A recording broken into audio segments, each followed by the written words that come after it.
நீர்கொழும்பு சிறைச்சாலைக்குள்ளே அதிகாரிகளை, அதுவும் காவலுக்கு நின்ற அதிகாரிகளை தாக்கி படுகொலை செய்த கைதிகளிலே 3 கைதிகள் மர்மமான முறையிலே வெலிகட மற்றும் பூசா சிறைச்சாலைகளிலே படுகொலை செய்யப்பட்டிருக்கின்றார்கள் அல்லது மர்மமான முறையிலே இறந்து போயிருக்கின்றார்கள் என்ற செய்தி இப்போது தீவிர பேசுபொருளாக மாறியிருக்கின்ற போதுதான் இந்த சம்பவத்தை முன்னின்று நடத்தியவர் அல்லது திட்டமிட்டவர் என்ற அடிப்படையில் சொல்லப்படுகின்ற கட்டுவல்லகம சுரேஷ் கடுமையாக தாக்கப்பட்டிருக்கின்றார்.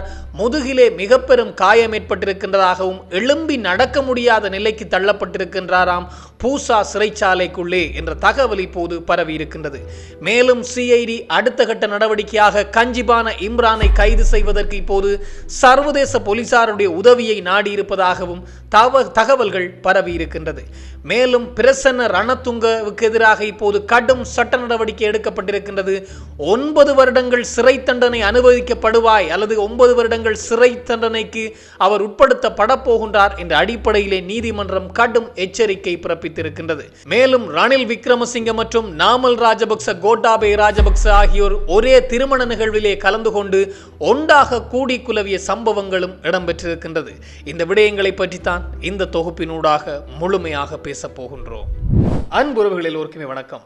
இந்த சிறைச்சாலை சம்பவம், நீர்கொழும்பு சிறைச்சாலை சம்பவத்தினுடைய எதிரொலி இப்போது மிகப்பெரிய அளவில் இருக்கின்றது. குறிப்பாக சர்வதேச அளவிலே இருக்கக்கூடிய போதைப் பொருள் கடத்தல் கும்பல், பாதாள உலக குழுக்களை வேட்டையாடுவதற்கு இப்போது குற்றத்தடுப்பு விசாரணை பிரிவு தீவிர நடவடிக்கைகளை காட்ட ஆரம்பித்திருக்கின்றார்கள். இதனுடைய காரணம் பல சிறை அதிகாரிகளுக்கு கொலை அச்சுறுத்தல்களை கொடுக்க ஆரம்பித்திருக்கின்றார்களாம் இந்த பாதாள உலக குழுவை சேர்ந்தவர்கள், வெளிநாட்டில் இருக்கக்கூடியவர்கள்.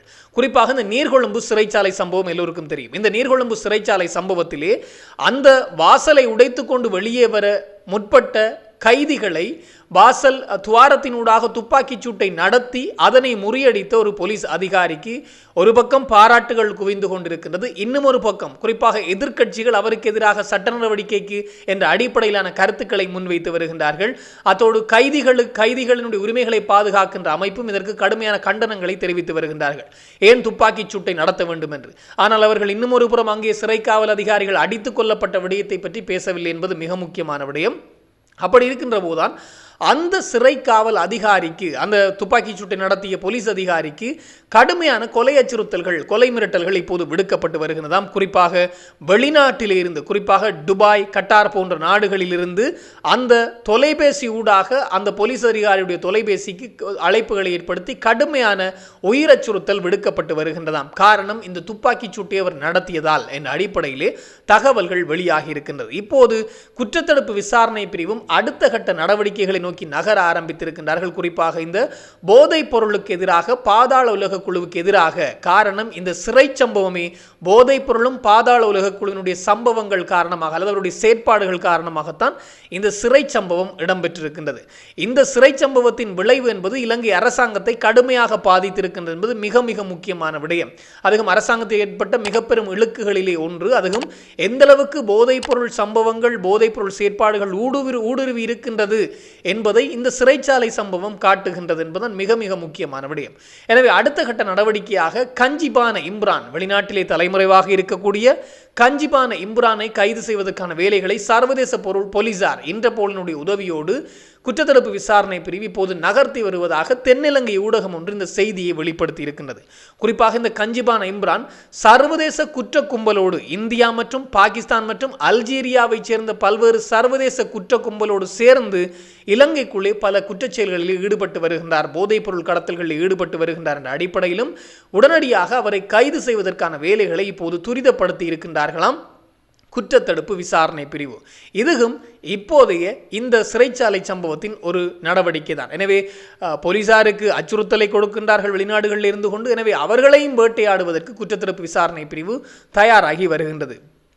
இதில் மிக முக்கியமான விடயம், 5ஆம் திகதி மற்றும் 6ஆம் திகதி இந்த நீர்கொழும்பு சிறைச்சாலை இடம்பெற்ற சம்பவங்களினுடைய பல உண்மைத்தன்மைகள் இப்போது வெளிவர ஆரம்பித்திருக்கின்றது. குறிப்பாக கட்டுவல்லகம சுரேஷ், அத்தோடு ராக்கி என்று சொல்லப்படுகின்ற, நீர்கொழும்பு ராக்கி என்று சொல்லப்படுகின்ற ஒரு நபர், இவர்கள் அடங்கிய 13 பேர் கொண்ட குழுதான் இந்த சம்பவத்தை திட்டமிட்டிருக்கின்றார்கள் என்ற தகவல் இப்போது வெளியாகி இருக்கின்றது. அதாவது சிறைச்சாலை சம்பவத்தை திட்டமிட்டிருக்கின்றார்கள். இவர்களுடைய செயற்பாடு, குறிப்பாக இந்த கட்டுவலகம சுரேஷனுடைய செயற்பாடு தான் கடந்த 5ஆம் திகதி அந்த கலவரம் தோற்றம் பெறுவதற்கும் இரட்டை படுகொலைகள் இடம்பெறுவதற்கும் 5 பேர் காயமடைவதற்கும் காரணமாக இருந்திருக்கின்றது. பிற்பட்ட நாள் அடுத்த நாள் அது மிக பெரும் கலவரமாக வெடித்து 27 பேர் வரையிலே உயிரிழந்திருக்கின்றார்கள். அதில் 7 பேர் சிறை காவல் அதிகாரிகள் என்பது மிக முக்கியமான விடயம். ஆனால் இது வெறுமனே இந்த நீர்கொழும்பு சிறைச்சாலை மரணங்களைத்தான் சுட்டிக்காட்டுகின்றது. ஆனால் உண்மையை சொல்ல போனால் 30 பேர் உயிரிழந்திருக்கின்றார்கள். ஆனால் 27 பேர் தான் என்பது இப்போது சொல்லப்படுகின்றது. அந்த 30 எப்படி என்று பார்க்கின்ற போது இந்த நீர்கொழும்பு சம்பவத்தின் பின்னர் நீர்கொழும்பு சிறைச்சாலையிலிருந்து வெலிகட மற்றும் அங்குணுகொல சிறைச்சாலை மற்றும் பூசா சிறைச்சாலைகளுக்கு பல கைதிகள் மாற்றப்பட்டிருக்கின்றார்கள் நீர்கொழும்பு சிறைச்சாலையிலிருந்து. அப்படி மாற்றப்பட்ட கைதிகளிலே இந்த கொலை சம்பவத்தின் பின்னால் உள்ள பல கைதிகள் அல்லது இந்த கலவரத்தின் பின்னால் இருந்து செயற்பட்ட பல கைதிகள் பூசா, வெலிகட, அங்குணுகொல சிறைச்சாலையிலே மர்மமாக உயிரிழந்திருக்கின்றார்கள். 3 சிறைச்சாலையிலும் ஒவ்வொரு கைதிகள் மர்மமான முறையிலே உயிரிழந்திருக்கின்றார்களாம் என்ற செய்தி பரவி இருக்கின்றது. அதனை இப்போது சிறை கைதிகளின் உரிமைகளை பாதுகாப்பும் அமைப்பு சொல்லியிருக்கின்றது. இது திட்டமிட்ட பழிவாங்கல். குறிப்பாக சிறை கைதிகள் அடித்து கொலை செய்யப்பட்டிருக்கின்றார்கள். இதை செய்தது சிறைக்காவல் அதிகாரிகள் தான் என்பதை சுட்டிக்காட்டியிருக்கின்றார்கள். எனவே சிறைக்காவல் அதிகாரிகள் சொல்வது, அதாவது அவர்கள் தற்கொலை செய்து கொண்டார்கள், மாரடைப்பால் உயிரிழந்தார்கள் என்று சொல்லப்படுகின்றது. இதனை ஏற்றுக்கொள்ள முடியாது. மர்ம மரணம் என்று சொல்வதை ஏற்றுக்கொள்ள முடியாது. சிறைக்காவல் அதிகாரிகளுடைய தாக்குதல்களால் தான் அந்த 3 பேரும் உயிரிழந்திருக்கின்றார்கள் என்ற செய்தி கொடுக்கப்பட்டிருக்கின்றது. மேலும் பூசா சிறையிலே அடைக்கப்பட்டிருக்கின்ற இந்த கொலை சம்பவத்தினுடைய அல்லது இந்த நீர்கொழும்பு சிறைச்சாலை சம்பவத்தினுடைய அதனை தூண்டிவிட்டார் என்று சொல்லப்படுகின்ற கெசல்பத்ர பத்மேனுடைய நெருங்கிய நண்பர் என்று சொல்லப்படுகின்ற இந்த கட்டுவல்லகம சுரேஷ் கடுமையாக தாக்கப்பட்டிருக்கின்றாராம். முதுகெலும்பு முறிகின்ற அளவுக்கு அவரை அடித்திருக்கின்றார்களாம் ஒரு குழு. முதுகெலும்பை முறித்து அவரை நடக்க முடியாமல் ஆகியிருக்கின்றார்கள் பூசா சிறைச்சாலைக்குள்ளே. யார் என்று பார்த்தால் அது இன்னும் ஒரு போதைப் பொருள் குழு என்ற அடிப்படையிலே சிறைக்காவல் அதிகாரிகள் சொல்கின்றார்களாம். ஆனால் இதையும் இப்போது சிறை கைதிகளின் உரிமைகளை பாதுகாக்கும் அமைப்பு சொல்லியிருக்கின்றது. அங்கே வேறொரு குழு தாக்கவில்லை, தாக்கியது முழுக்க சிறைக்காவல் அதிகாரிகள் தான். அவர்கள் தான் அவருடைய இடுப்பெலும்பை முறித்து நடக்க விடாமல் ஆக்கியிருக்கின்றார்கள் என்ற அடிப்படையிலே தகவலை சொல்லியிருக்கின்றார்கள். ஒருபுறம் பார்த்தால் அவருக்கு செய்தது சரி என்றுதான் சொல்ல வேண்டும். காரணம், இத்தனை உயிர்கள் பலியானது, அதற்குள்ளே பலியானவர்கள் பலர் போதைப் பொருளோடு தொடர்புடையவர்கள் எல்லாம் இருக்கலாம். ஆனால் சிறைக்காவல் அதிகாரிகள் மரணத்திற்கும் இவர்கள்தான் காரணம்.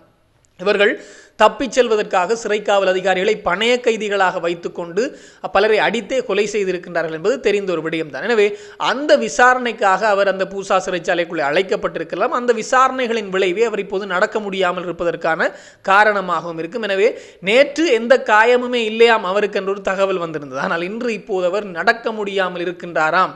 ஒருவேளை தட்டி பொழிந்திருக்கின்றார்கள் போல் இருக்கின்றது. ஆனால் போலீசார் அல்லது சிறையிலிருந்து வருகின்ற சிறை வட்டாரங்கள் சொல்கின்ற தகவல் இன்னும் ஒரு குழுதான் அவரை தாக்கியது என்று, போதைப் பொருள் சார்ந்த இன்னும் ஒரு குழு தாக்கியது என்று. ஆனால் இப்போது இந்த சிறை கைதிகளின் உரிமைகளை பாதுகாக்கும் அமைப்பு சொல்லியிருக்கின்றது அங்கே தாக்கியது முழுக்க சிறைக்காவல் அதிகாரிகள் தான், போலீசார் தான் அவரை அடித்தார்கள் என்ற அடிப்படையிலே தகவலும் வெளியாகி இருக்கின்றது.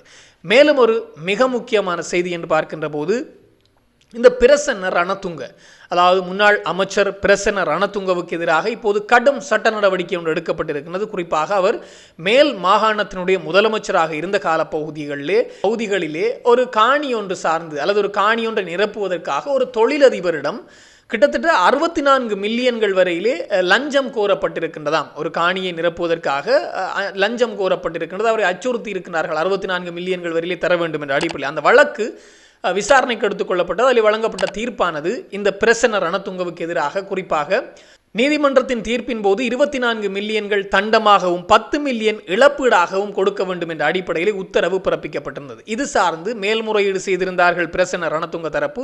நேற்றைய தினம் அந்த வழக்கும் விசாரணைக்கு எடுத்துக் கொள்ளப்பட்ட போது அது உறுதிப்படுத்தப்பட்டிருக்கின்றது. உடனடியாக 24 மில்லியன்கள் தண்டம் விதிக்கப்பட்டிருக்கிறது பிரசன்ன ரணதுங்கவுக்கு. 10 மில்லியன்கள் வரையில் இழப்பீடு கொடுக்க வேண்டும் என்ற அடிப்படையில் சொல்லப்பட்டிருக்கின்றது. இது தவறும் பட்சத்திலே அவருக்கு 9 வருடங்கள் சிறை தண்டனை விதிக்கப்படும் என்ற அடிப்படையில் உத்தரவு பிறப்பிக்கப்பட்டிருக்கின்றது. அதாவது எதிர்வருகின்ற 2027 ஆண்டு ஜூலை மாதம் 6ஆம் திகதிக்குள்ளே அவருக்கு விதிக்கப்பட்டிருக்கின்ற தண்டம் மற்றும் இழப்பீட்டை செலுத்தாவிட்டால் 9 வருடங்கள் சிறை தண்டனை என்ற உத்தரவு பிரசன்ன ரணதுங்கவுக்கு இப்போது விதிக்கப்பட்டிருக்கிறது என்பது மிக முக்கியமான விடயம். இவரும் ராஜபக்சக்களோடு சேர்ந்து கூட்டாக சேர்ந்து தெரிந்தவர் தான். இப்போது இவருக்கும் கடுமையான ஒரு உத்தரவை நீதிமன்றம் பிறப்பித்திருக்கின்றது.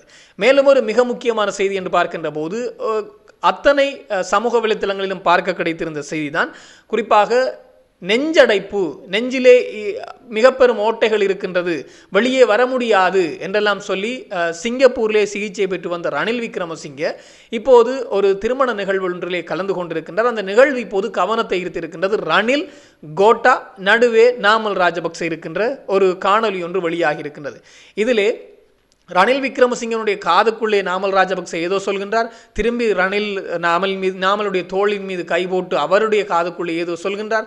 இதை கேட்டவுடனே கோட்டா, ரணில், நாமல் எல்லோரும் சேர்ந்து ஒன்றாக சிரிக்கின்றார்கள். அவர்கள் மகிழ்ந்திருக்கின்ற காணொலியானது இப்போது சமூக வலைத்தளங்களில் அதிகமாக கவனத்தை ஈர்த்திருக்கின்றது. அதாவது தாங்கள் அரசியல் எதிரிகள் என்று காட்டிக்கொண்டிருந்தவர்கள் ஆரம்ப காலகட்டங்களில் பிற்பட்ட நாட்களிலே ராஜபக்சக்களுடைய ஆதரவோடு தான் ரணில் விக்ரமசிங்க ஜனாதிபதியாக வருவதற்கும் அது தூண்டுதலாக இருந்தது என்பது தெரிந்த ஒரு தான். இருந்தாலும் அவர்கள் அரசியல் எதிரிகள் என்ற அடிப்படையில் சொல்லப்பட்டு வந்தது. பின்னர் அவர்களுக்குள்ளே கருத்து வேறுபாடு ஏற்பட்டு என்றெல்லாம் சொல்லப்பட்டது. ஆனால் இந்த காணொலியானது எல்லாம் ஒரே குட்டையிலே உரிய மட்டைகள் தான் என்ற அடிப்படையிலே காட்டுகின்றது. எல்லோருமே ஒன்றுதான் என்பதை இந்த காணொலி காட்டுகின்றது. இந்த காணொலியை பார்க்கின்ற போதே புரிகின்றது, நாமலை மையமாக கொண்டு ஒரு அரசியல் நகர்கின்றதோ என்ற அடிப்படையிலும் பல எண்ணங்கள் எழ ஆரம்பித்திருக்கின்றது. இது தொடர்பாக இன்னும் பல தகவல்கள் வருகின்ற போது உடனுக்குடன் தெளிவுபடுத்த நானும் தயாராக இருக்கிறேன். இன்னும் ஒரு தொகுப்போடு சந்திக்கலாம். உங்களிடம் விடைபெறும் நான் என்றும் உங்கள் அன்பின் ஈழன். வணக்கம்.